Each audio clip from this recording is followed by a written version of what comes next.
Insight Nihal studio থেকে আপনাদেরকে স্বাগতম। আজকে আমরা কথা বলবো বাংলাদেশ পাকিস্তান টি-20 সিরিজ নিয়ে। বাংলাদেশ প্রথম ম্যাচে টসে জিতে বোলিং নেওয়ার সিদ্ধান্ত নেয়। পাকিস্তান 110 রানে অল আউট হয়ে যায়।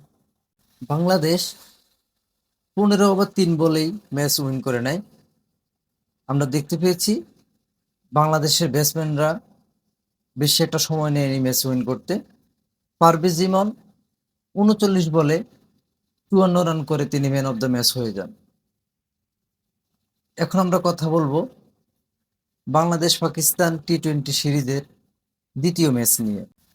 বাংলাদেশ পাকিস্তান টি-20 সিরিজের দ্বিতীয় ম্যাচে পাকিস্তান টসে জিতে বোলিংয়ের সিদ্ধান্ত নেয় এবং বাংলাদেশ 133 রান করার ক্ষমতা রাখে। 20 ওভার শেষ করে 133 রান করে অল আউট হয়ে যায়। দ্বিতীয় ইনিংসে পাকিস্তান ব্যাটিংয়ে নেমে 125 রানে অল আউট হয়ে যায়।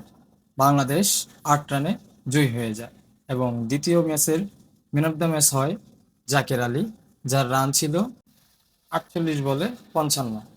বাংলাদেশ পাকিস্তানের টি-20 সিরিজ তৃতীয় ম্যাচে আবারও বাংলাদেশ টসে জিতে এবং বোলিং করার সিদ্ধান্ত নেয়। পাকিস্তান ব্যাটিংয়ে নেমে 178 রানের টার্গেট দেয়। বাংলাদেশ 104 রানে অল আউট হয়ে যায় আর পাকিস্তান 74 রানে বিশাল ব্যবধানে ম্যাচ জিতে যায়। ম্যাচ জয়ের পরেও পাকিস্তান 2-1 ব্যবধানে হেরে যায় বাংলাদেশের কাছে।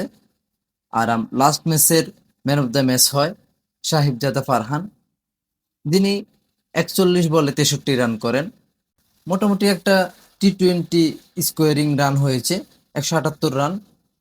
তো সেখানে বাংলাদেশ যে হাল করেছে, মানে 74 রানে ম্যাচ হারা, এটা তো একদমই বেমানান ছিল। যদি তাদের জন্য যদি ব্যাটিং পিচ থাকে, বাংলাদেশের জন্য তো অবশ্য ব্যাটিং পিচ ছিল। এমন তো নয় যে বাংলাদেশের জন্য বোলিং পিচ ছিল, তাদের জন্য ব্যাটিং পিচ ছিল, এমন কিছু না।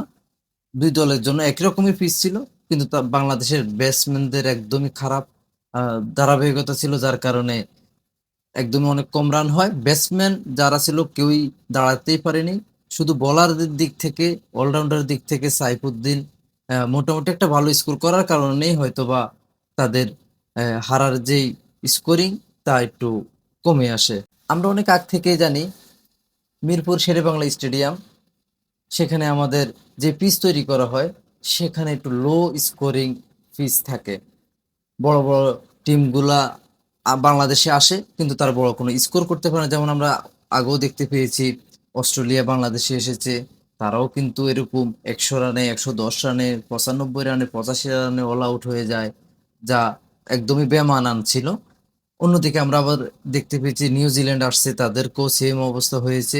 এখন পাকিস্তান এসেছে, তাদেরও সেম অবস্থা হয়েছে। কিন্তু বাংলাদেশের পিচ ক্রিয়েটর হয়তোবা লাস্টের ম্যাচে একটা চমক দেওয়ার জন্য তিনি আবার ফ্ল্যাট ফ্রিজ বাদ দিয়ে তিনি আবার ব্যাটিং ফ্রিজ তিনি তৈরি করেছেন, যেখানে রান বেশি হয়েছে 178। আমাদের ভিডিও ভালো লেগে থাকলে অবশ্যই লাইক, কমেন্ট, শেয়ার করবেন, আপনাদের মতামত জানাবেন। ক্রিকেট, ফুটবল আপডেট নিউজ পেতে আমাদের চ্যানেল এবং পেজকে সাবস্ক্রাইব এবং লাইক দিয়ে পাশে থাকুন।